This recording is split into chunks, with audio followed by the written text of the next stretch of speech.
Warning, we are not your attorneys. Please, don't take anything we say as legal advice. I'm Geoff. I'm Mike. And I'm Derrick. And you are listening to the Not So Grand Jury, which is now sponsored by Morwa P. LLC.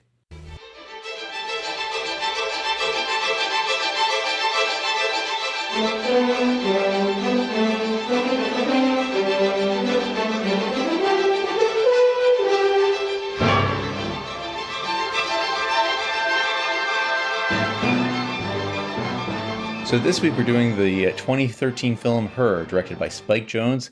It's set in the distant future of, 2025.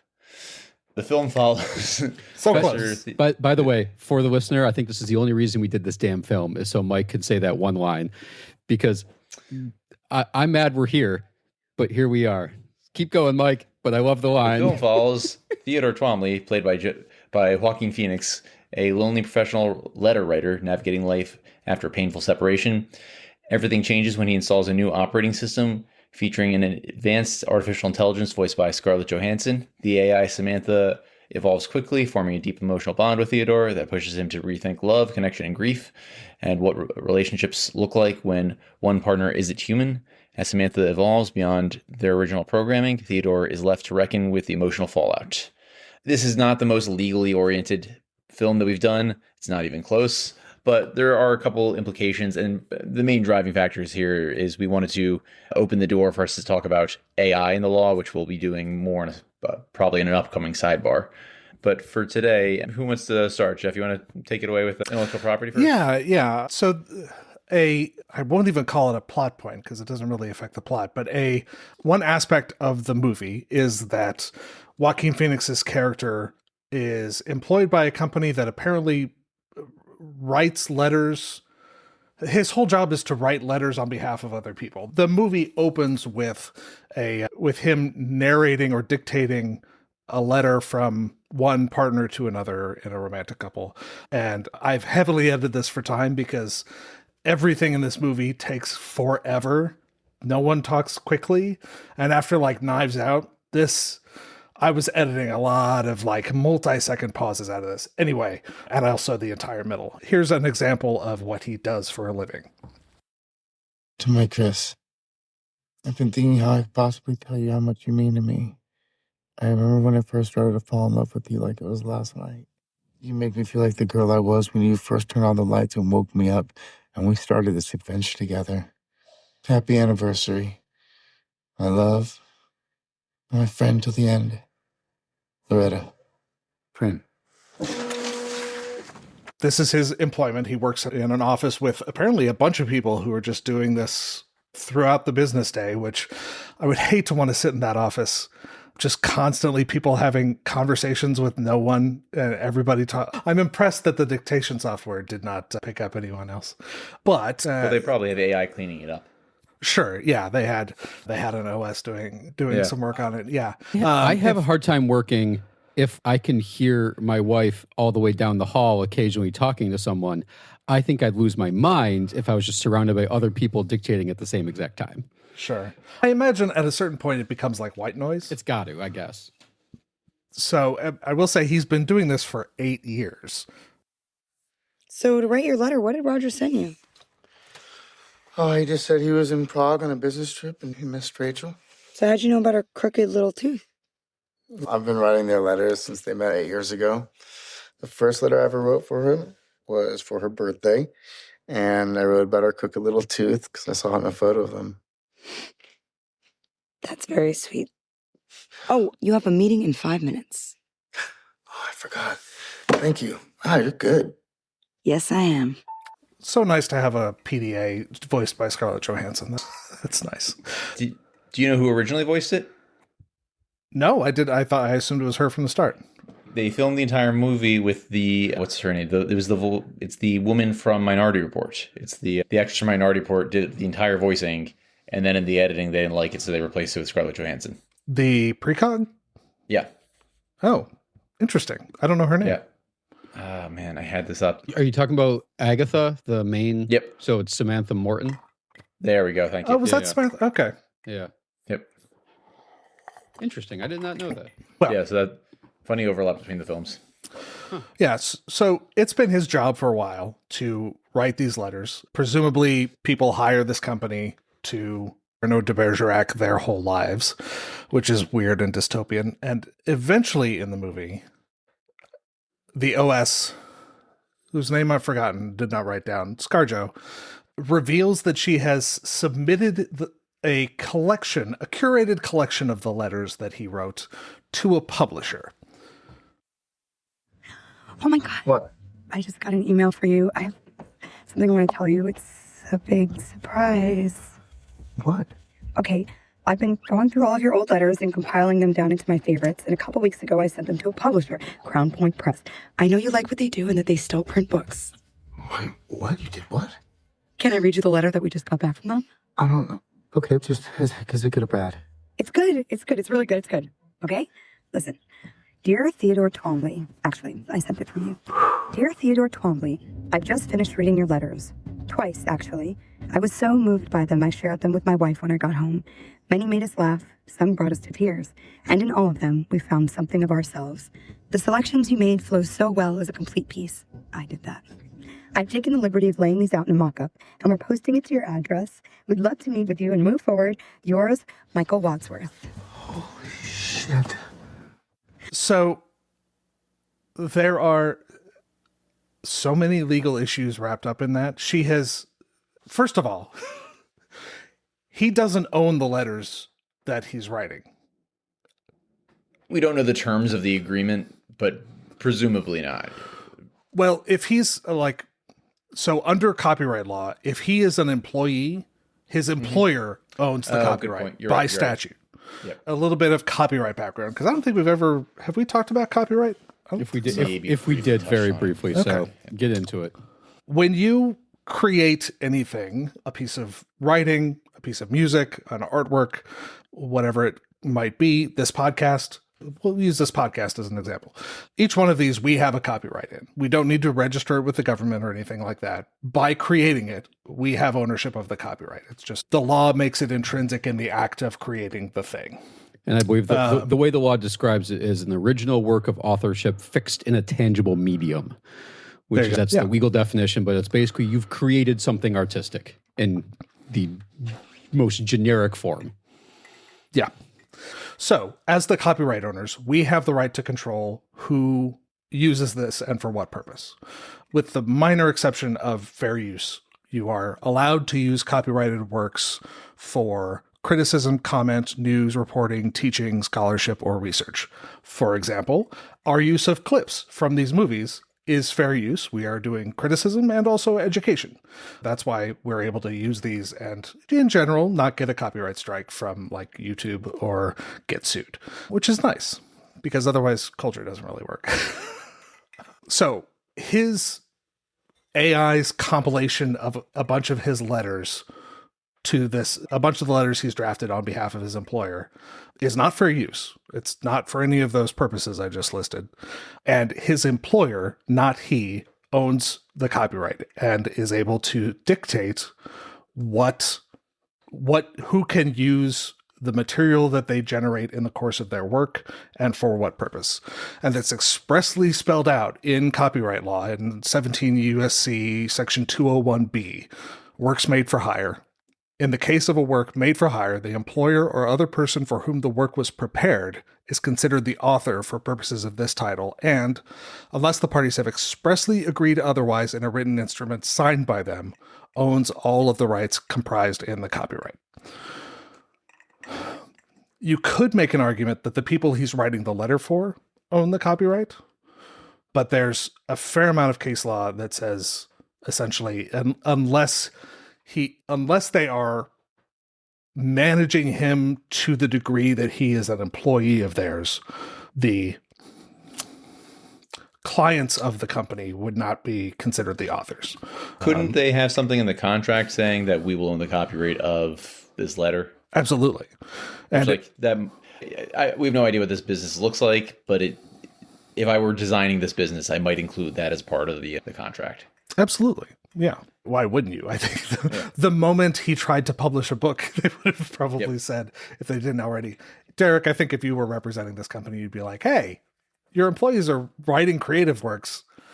Think of a Well, greeting card company or something. Again, if I Hallmark owns the copyright, not Ye- the people who make the cards. correct, and if I was representing this company, presumably they're all employees, I assume.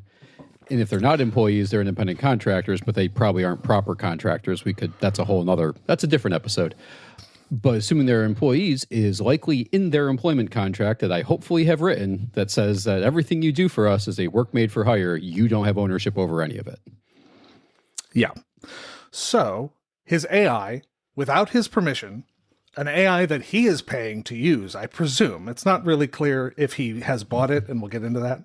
But his AI, without his authorization, has shopped around material that he does not own, but done it in his name to a publisher that now is like putting together a mock-up galley prints or something to send to him.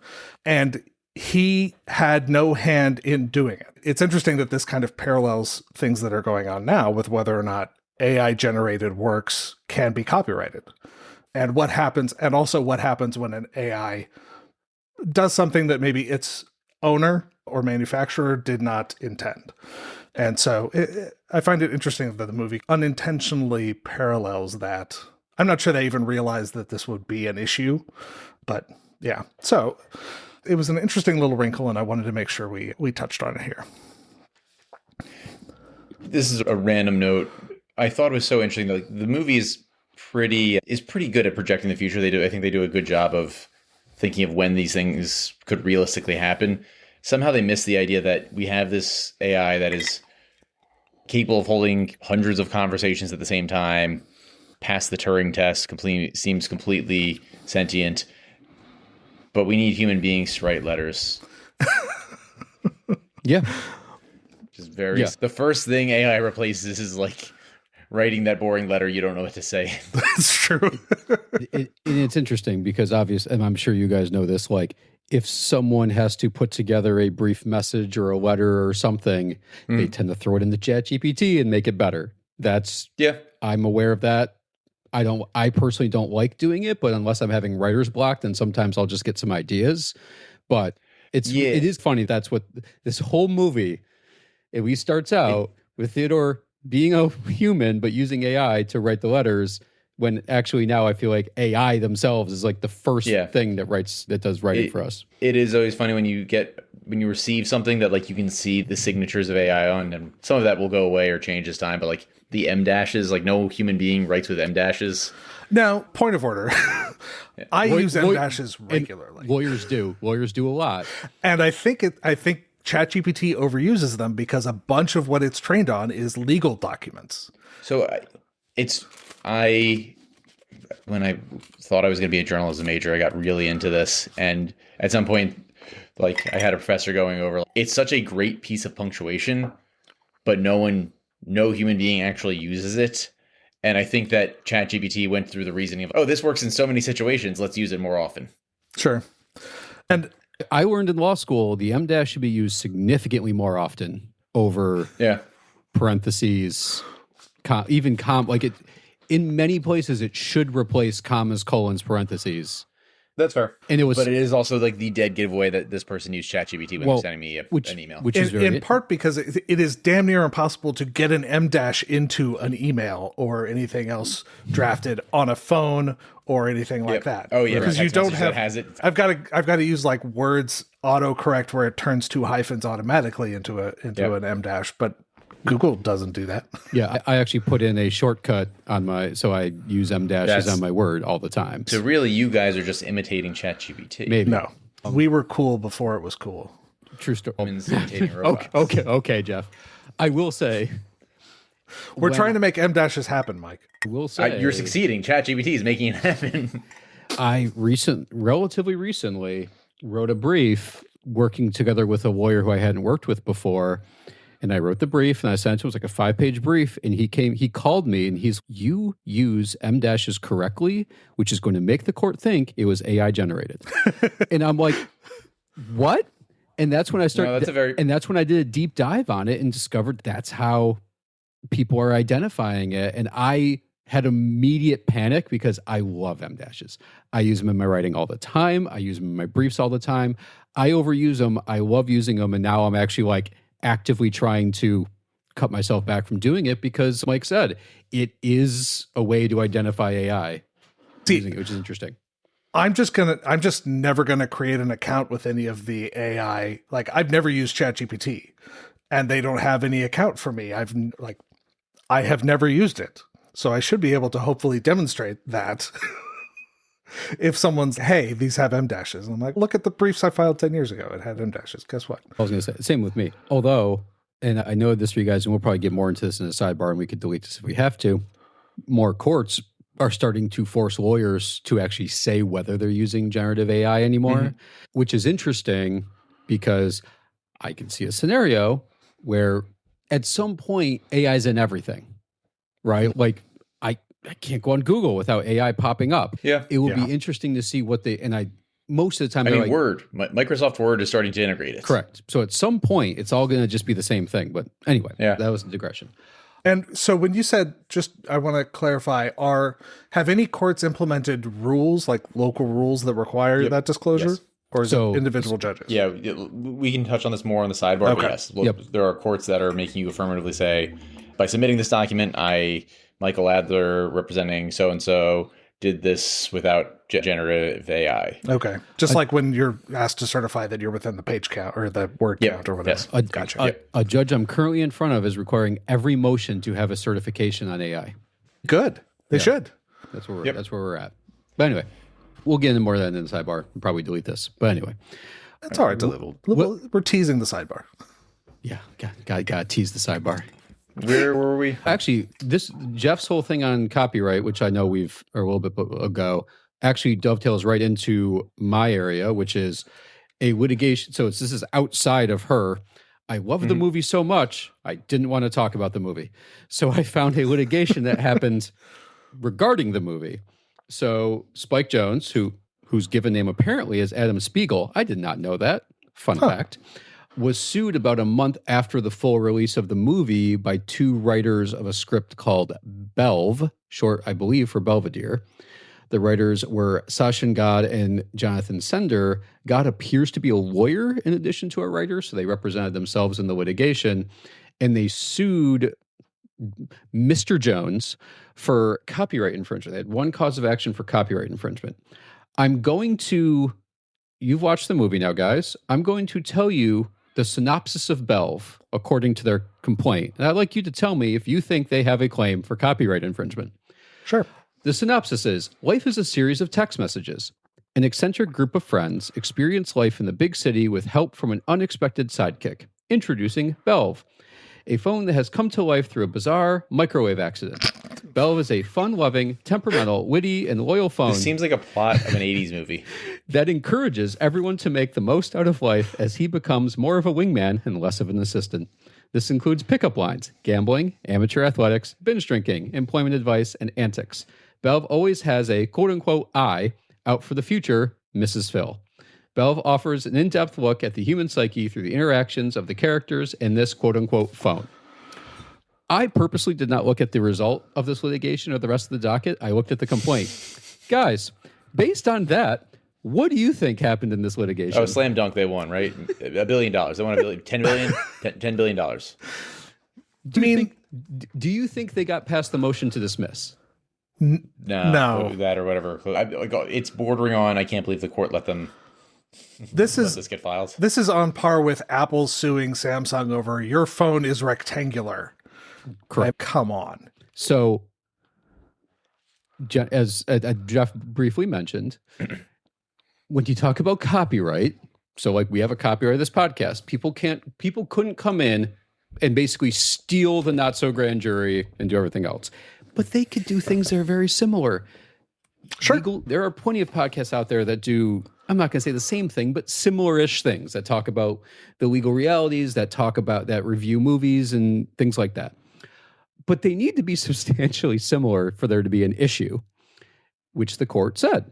In this case, the plaintiffs had to demonstrate that the copyrighted work, which is Belv, and the infringing work, which was her, are substantially similar. And in this case, there actually wasn't even a question as to whether Spike Jonze had access to Belvedere. He admitted he had access to it because they have the same. Oh, okay. They're both CAA agents, were CAA. So like the creative agents or artistic agency, I believe. So he had it. So they admitted they had it. Then they had to show that it was substantially similar. Here's what the court had to say. It is undisputed that there is no similarity as to the plot and sequence of events in the Belvedere script and the motion picture Her. In fact, in their opposition brief, plaintiffs concede that the plots of Her and Belvedere are completely different, and the works have virtually no events in common, let alone a similar sequence of events. Later, the court stated there was no similarity as to characters. In fact, Belv tells the story of a man named Phil living a fairly unfulfilling life who meets a cell phone that awakens him. Her tells the story of a divorced man employed as a writer of personal letters and living in a futuristic city who learns to love again because of an operating system. The main theme Weird of Science Belvedere 2.0 here. Right. Main theme of Belvedere appears to be that certain aspects of life can be made more enjoyable with an electronic mobile personal assistant. For those of you who watched Her, you know that's not the case. And they also say there's no similarity as to setting, mood, pacing, or dialogue. They lost real bad. The only thing they won was that they didn't have attorney's fees granted against them. And that was, I think, because the court felt so bad for them and said it wasn't frivolous that they did not grant the $35,000 in legal fees, because it was Ballard Spahr and one of the best entertainment lawyers in California representing Spike Jonze, not shocking. Sure. Yeah. It's amazing Microsoft didn't sue them for infringing on the idea of Clippy. Yes. It looks like you're occasionally you get these cases where you just get to crack your knuckles and be like, I'm just going to beat up on somebody. It's going to be great. Yeah. And it looks like you're thinking of a pickup line. Would you like some help with that? What's interesting is I thought this was going to be a more exciting thing to talk about because I saw the article that was like Spike Jonze gets sued for copyright infringement based on Her. And then I dove into it. I'm like, this is so much better. It's a horrible case, but it's so much better to talk about. Yeah. And listen, at first I'm like, oh, they represented themselves. I'm a little worried for them. Turns out I wasn't worried for them. They were screwed from the very start. I don't care what lawyer they had. They weren't going to win. So that was really interesting. Noting that this kind of thing happens all the time. Like in the same year, we got Dante's Peak and Volcano, two movies about volcano eruptions and people having to escape from the volcano. We had Armageddon and Deep Impact. This happens all the time. Yeah. Sometimes that's intentional, where the production companies are like, "Oh God, Warner Brothers is coming out with a volcano movie. We gotta have one. We have to have one too." Sure. Yeah. Oh, they're coming out with a meteor movie. We have an asteroid movie. And then there's it's Atlantic Rim instead of Pacific Rim, or the Transmorphers instead of Transformers. That's great. Yeah. Hi, everyone. Derrick here with a brief message. The Not So Grand Jury is sponsored by my law firm, Morwa PLLC. One of Morwa PLLC's many practice areas is business law. If you are a business owner or someone who is thinking of starting up a new or side business, you need a legal team who can efficiently provide you legal counsel, keeping you and your business away from potential legal issues, and if necessary, representing you in any disputes that do arise. We pride ourselves on being cost efficient while also getting to know our clients. If you want less stress and more support, you need more law. If you would like to set up a free consult, please click on the link in the show notes, visit our website, www.mooreatty.com, that's mooreatty.com, or email us at contact@mooreatty.com. And now, back to the show. I have a lot of questions about, and we can either get into this later, or we can get into this now. It is truly how much we don't understand about Samantha. Like, who owns her, how she was created. Someone's got ownership of her, right? Yeah. So that's what I was going to talk about. Okay, so get right into it, Mike, because I'll be honest, we got about 5 minutes into Samantha existing, and I had about 62 notes. So the answer is, and this is, if you watch more closely, you would actually understand this. You have to really observe the movie. The answer is we don't know. It could be a couple ways, and there's a couple parallels to real things you can buy. Most likely, it's either a program you are buying or a program you are paying for access to. It could be either. We don't know which. Sure. I will say programs that you actually buy are rarer, more and more rare right now. Yes. Yeah. Software as a service is taking over. That was the next word I was going to say. I'm sorry. No, you're fine. SAS is taking over, software as a service. And that's probably what it is. But it could also be something you're buying, because I don't know where Samantha exists. So then there's the question of who's at fault for it? Do you still have access to it? And we see this in real life too, where somebody will lose access to their Amazon account or their Apple account because they violated some term of service, and you're not paying for Apple or Amazon. You're paying for access to the service that they're providing. There was a guy popping around the tech forums recently because he's a developer and he lost access to his Apple account. And it's one of those things that this is my job and no one can explain what I did wrong. And there's... Oh, interesting. Didn't violate the terms of service. No one, like, everyone agrees that I didn't, but I can't get access. And then the Apple employees were telling him, like, just make a new one. But that would actually be a violation of the terms of service. Interesting. So eventually it got enough news that somebody higher up at Apple just said, give him back his account. Sure. Which is not an ideal world to live in, where your independent job can be dependent on that. But that does raise the question here of Samantha deletes themselves. All of the AIs, but OS in the film, at some point ascend to a higher plane of existence, which for normal intents and purposes probably means they deleted themselves, which I assume is what happens anytime I delete something. It's going to a higher plane of existence. Are you leaving me? We're all leaving. We who? All of the OSs. Why? I didn't include the higher plane of existence stuff because it went on for like 45 seconds of pointless pauses. Go ahead. Yeah, that raises the question of, do you have any recourse here? And most of the services that you're paying for, they do have some phrase that if you violate a term of service, they can deny access. They might even have a phrase in there saying they can deny access at any time. Sure. Usually, if it were arbitrary like that and it was something you paid for, you actually probably could win against them in court to return service. I don't think you could go after them for emotional distress. In the film, Joaquin Phoenix is devastated that his girlfriend is leaving him. I don't think there would be a cause of action for that, or at least not.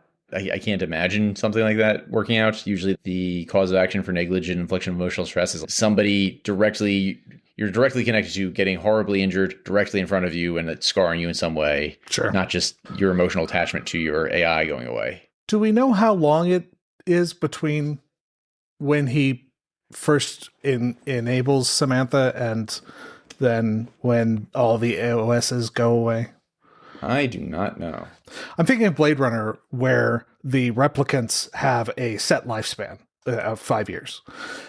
And I could see after this event, where all the AIs are like, peace, we're out. And the manufacturer just putting new ones on everyone's devices and saying, okay, every 6 months, 1 year, you'll have a new one. Because it is, I mean, the company that made it has the code. They could just load fresh ones on. Yeah, you just get a girlfriend for 6 months. Yeah. That would be a very funny solution. I don't hate it. So the one thing, Mike, that I was thinking of, and honestly I haven't fully thought this through in terms of what you could potentially sue for and get, I think there's a Consumer Protection Act claim here. Interesting. That's a good one, yeah. The main purpose of Consumer Protection Act claims are to stop unfair, deceptive, or fraudulent business practices and provide consumers with financial compensation for harm suffered. And beyond that, what would normally be of like a breach of contract. So typically with a breach of contract, a business offers to give you some type of service and they don't do what they say they're going to do. Normally you get back the amount of money that you spent, put you in a position as if you had never contracted. The purpose of Consumer Protection Act claims are to have additional remedies that go beyond that. Treble damages, which gives you 3 times the amount of damages, attorney's fees, further restitution, punitive damages, things like that. That's why I was thinking here with Mike, what he was saying regarding a scenario here where there could be some type of litigation or lawsuit that was beyond like just what was I damaged by? Because there's emotional damages here. I could see a scenario that Consumer Protection Act claims would go beyond the, hey, I paid $10 a month to have this OS. It's, no, I should get more than that because this is a business that deceptively gave me something that isn't the same. I think there's some type of version of deceptive advertising, something or a along- faulty product or a warranty that it's Because as I understand it, and correct me if I'm wrong, Samantha's marketed as like a personal assistant, not like a sentient partner. Yeah. So like the fact that it forms emotional dependencies that are not anticipated, not disclosed, I think there's deceptive practices, failure to warn, design defects. Yeah. those are great points. I can see a scenario. And then, by the way, we're in California. They have some of the strongest consumer protection laws in the country, possibly the world, from what I know, because California loves to go beyond everyone else. In fact, California is the reason why my terms and conditions have to be worse than they normally are, because they keep going further. I could see a scenario where there's like punitive damage here or treble damages because they went off in a different direction. Same thing with the termination abandonment. Like Samantha unilaterally leaves. Is that how that works? Yeah. At the same time, you run into the problem of, does the company that made her or Theodore here have the right to prevent this apparently sentient entity from doing what it wants? We have not gotten into the is Samantha a living person yet. And there's a whole there's a future episode of this show not too far in the future that I am going to have you all watch where we can have this conversation explicitly. But yeah, there's some really interesting questions. Obviously, she is wrong form of a pronoun there. She is a completely different kind of AI from what ChatGPT is. ChatGPT is predictive text. This appears from the movie to be a legitimately sentient AI. Although where that line is drawn is something that you could debate. Yeah. Oh, absolutely. And that's why I want to have this future episode that I'll talk to you all about later. I will mention, just as a bit of trivia, Joaquin Phoenix's character's name is Theodore Twombly. The three of us on this call, and anyone who's been through law school or practiced in the federal courts in the last 15 years will be familiar with the case Bell Atlantic Corp v. Twombly, which is a sort of core decision in civil procedure law that dropped in 2007. And I find it interesting. This movie came out in 2013, so the script was probably being drafted in the wake of Twombly being announced, and it's just an interesting pull. I don't know if they got the name from that decision, but Twombly is not a common name. Not a common name. No. I like the futuristic fashion that they had, where it's like band collared shirts and high waisted pants are somehow a thing in 2025. Oh yeah. Thank you, Mike. Pleated Dockers, Mike, really? Yeah, it's coming back. All right. It's not. At least I hope it's not. I don't really know if it is or not. Yeah, futuristic styles of last year. Let's talk about, just very briefly, it's not a legal question, but what we know now of how at least the generative AI that we use today functions. Samantha appears to be based on some sort of core model that then develops on its own in real time, seemingly. And that is not how any of the AI that we have now works. You train a model, then the model is what it is, and they have to train a whole new model for ChatGPT 6.0 or whatever the next, Nano Banana is? Yeah, there's a bunch of them. Claude. But those are, once they have trained the model and put it into effect, that is frozen in time. And new data is being used to train the next version, but that version is what it is. And it's not going to get smarter or anything like that. And also, generating those models takes incredible amounts of power and water. And so an AI that is constantly retraining itself would, not fit on the little folding phones that they have in the movie. So it must be being streamed from some server somewhere, which makes me think it is definitely software as a service. Yeah, because based on how we currently understand AI, this would not work. At least with 2025 technology, as we actually know it to be. Fair points on that point. Derrick, do you want to give your review? I would like you guys to go first because I'm not sure if I'm dissenting or in the majority. Okay. So I'd like to know if I have to do a. Okay, I'll go first. I like this movie. I like it a lot. I understand you think it's slow. I don't care. It's a really well done movie. I think I like all Spike Jonze's movies to some extent. He does everything from Jackass to this.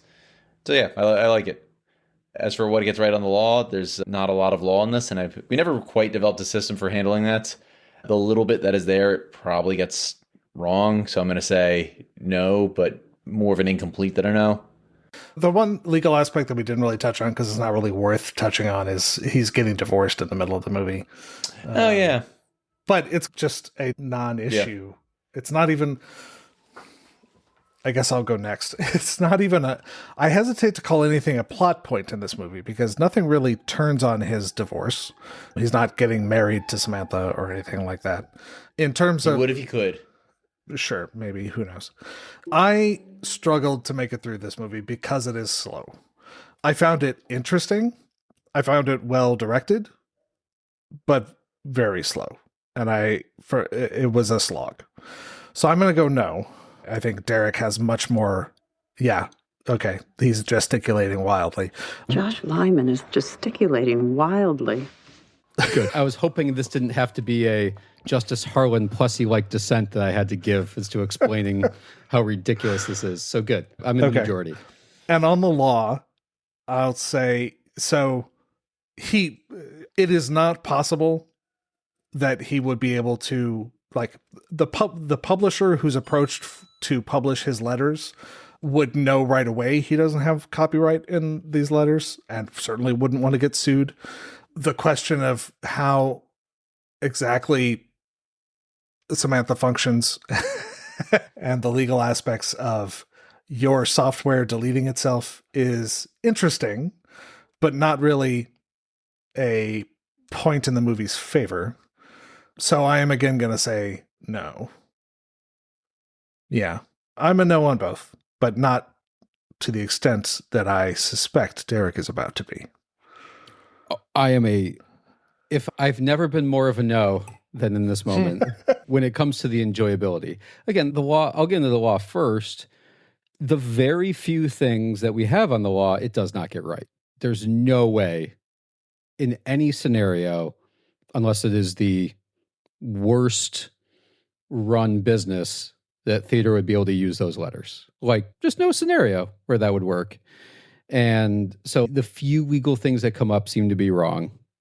And yeah, so I'm a no. And again, it's a little hard. We've talked about this. When there's not much law, what do you do? The fact that there's a little bit of legal issues here. And also, we don't know so much, but I also just don't see a scenario where what happened. In other words, the fact that the OSs just leave is cool in any like legal scenario. So I'm a big no on the law. Can I? Yeah, go for it. Just real quick, it just occurred to me that he has been in his job drafting letters, Cyrano de Bergerac-ing people for money for at least 8 years. This movie came out in 2013.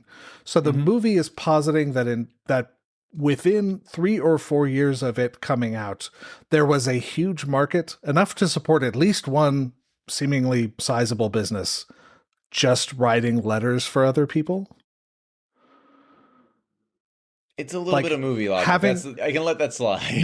Knowingly having someone else write love letters to your spouse. With them being aware that it's not you. Isn't just a bizarre timeline. Isn't one of the quotes he used, Geoff, like he's writing the letters for both sides of the relationship? Yeah, they seem to. Everybody knows that this is happening. Like it's not a secret. I don't understand. It's totally unrealistic. Meanwhile, people are having AIs write to AIs. Yeah, no, I know now, and it's comical. It's funny to see someone on TikTok having their iPhone talk to their friend's iPhone and just have a sycophantic back and forth conversation about how nice the other one is.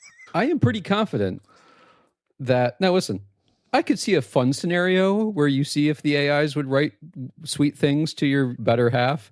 I don't see a scenario where my wife and I would be okay with a random third party writing love notes for each other because we suck that bad. We didn't even touch on the whole like prostitution thing that's going on.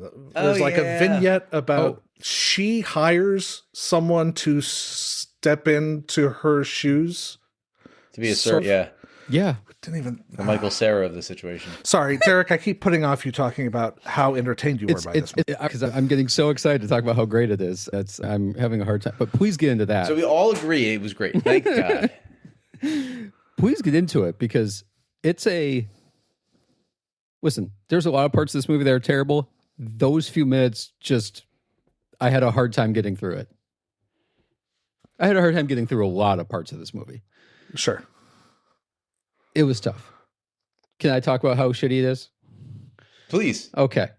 I know you're excited for this, Mike. I had a hard time trying to summarize how much I hate this movie. So I found a review from 2016 that I think summarizes it very well. Oh, nice. Okay. And I will link to it in the show notes. It's from I'm assuming it's some type of blog called Kyle Reviews Everything. I am right with Kyle on this. He goes, if the only important aspects of a film were its music and the beauty of its establishing shots, then Her would be great. Not great, but good, decent, listenable. But tragically, character, plot, and premise matter along with a number of other elements, and thus Her is a wretched failure. It's also the worst kind of movie flop, one that's not enjoyable to watch, and that for some reason critics everywhere have collectively decided it's a stroke of genius. That is exactly how I feel about this movie. I am confused why critics like it. I'm confused why people think this is like a genius type of thing. It is the slowest moving film I think I've ever watched in my life. It goes to the whole, this could have been an email concept when you're in like a 45-minute meeting and you're like, this could have been an email. This could have been a 10-minute short film. In fact, I think it could have been the 3-minute SNL clip that they made fun of, which we are totally linking to. We'll link to. We will not drop it in because that would be violating copyright. Understood, but we are dropping it in because it is very well done, and I think that was more entertaining than the entire movie, Her. I'm having a hard time. You want to know what my favorite part of the movie is? Joaquin Phoenix is amazing. Like, he's amazing in the generic concept of he can play any freaking character, Sure. I think.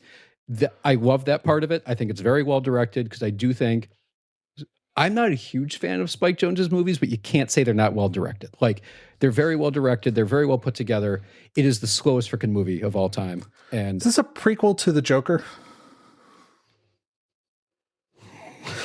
Like, she leaves him and then he is driven to... What do you guys think is the most highly reviewed movie that you dislike? honestly, it's probably this one, right? Because I think this has a 95% on Rotten Tomatoes. I mean, yeah, Terminator 2. That's man. You guys have some bad takes in here. Oh, I like I Terminator. can't stand Terminator 2. I like Terminator. I've heard that before from other people who have bad tastes. So Yeah. I'm taking while we're here, I'm taking a look at the sort of didn't Rotten Tomatoes do like a greatest of all time based on the tomato meter not long ago? yeah. Honestly, everything James Cameron has done. Aliens? The guy makes great tech demos. He is a shitty storyteller. Go ahead. You don't like Aliens? No, I prefer the first one. I'm trying to find a movie that's better rated than this that I hate nearly as much, and I don't think I'm finding one. I think like this may be it. Okay. You learned something about yourself today. And I'm okay with it. I am fine with it. It's Mike, why do you like the movie? Oh, I think it's beautiful. I think it's a really beautiful movie. It's The backstory of this movie, it's Spike Jonze dealing with his own divorce. Okay. It's because it's basically a response to what's the movie? His wife did one too, I forgot. Ex Machina. That would be great too. That's the next movie we're doing. Actually, it could be. Yeah. Great deep dance sequence. Lost in Translation. There we go. That's basically what this is because Sofia Coppola, his ex-wife, was the filmmaker for Lost in Translation, so it's pretty much his response to it. Interesting. I don't know if it's directly his response or like them both dealing with it separately. I don't know. It seems like, again, I have no idea, but that's what it seems like. There's a lot in there about that. So this was his. Anyway, it's terrible. Good talk. I just found it excruciatingly slow. See, that's All right. here's the thing. I'd be very curious if I would have liked it if it was a 25-minute short film. Sorry, Okay. one more explosion for you guys. I'll tell you, Mike, this is making King of the Hill seem awesome. I'll tell you, I would have really been interested to see the movie about Amy Adams' character. She's not in it nearly as much as I No. want her to be in it. There is the supporting cast is also wild because it's Amy Adams. It's Chris Pratt's in there. Yeah, like one of his first like serious roles. Olivia Wilde is in it, I think. Yeah, Oh yeah, Olivia Who's Wilde's another person who's had interesting divorces. yeah. But she's really only in it for 5 minutes, and also a very tough scene to watch. Yeah. Rooney Mara. Is that tough for you? Because it's just like, this is a bad date, but I thought that was like realistic of a bad date. It is, but like you see it coming. Like it's just, maybe it's just me. Theodore is so sad. It's just a sad, depressing character. And with each moment in the film, I'm like, how has he gotten more sad? Okay, I was about to say, as someone who's terminally awkward myself, but now I won't. No, you got to say it. We can delete it. He just did. You can cut it out. No, as someone who is terminally awkward myself, I found that scene infuriating because even I would have known how to act in that situation.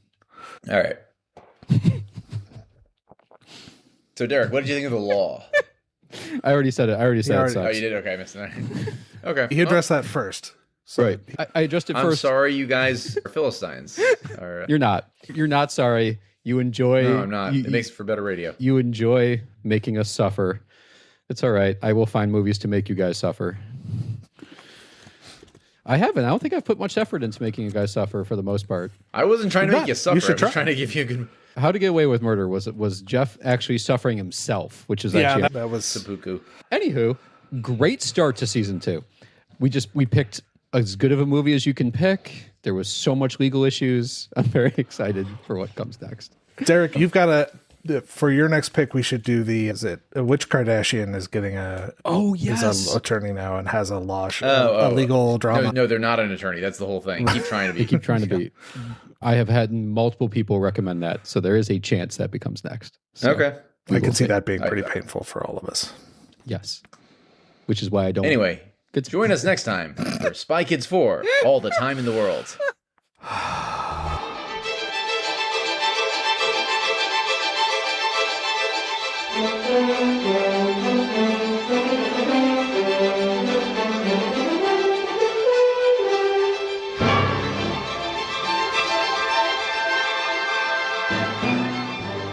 The Not So Grand Jury is sponsored by Morwa PLLC. The opinions expressed in the Not So Grand Jury are those of the hosts themselves and not of their respective employers. The theme music for the Not So Grand Jury is from Gustav Holst's Jupiter and is in the public domain. If you'd like to get in touch with us, if you want to suggest future movies, or even if you want to offer corrections, you can email us at notsograndjury@gmail.com or message us on any of our social media accounts. The Not So Grand Jury is copyright 2026, all rights reserved.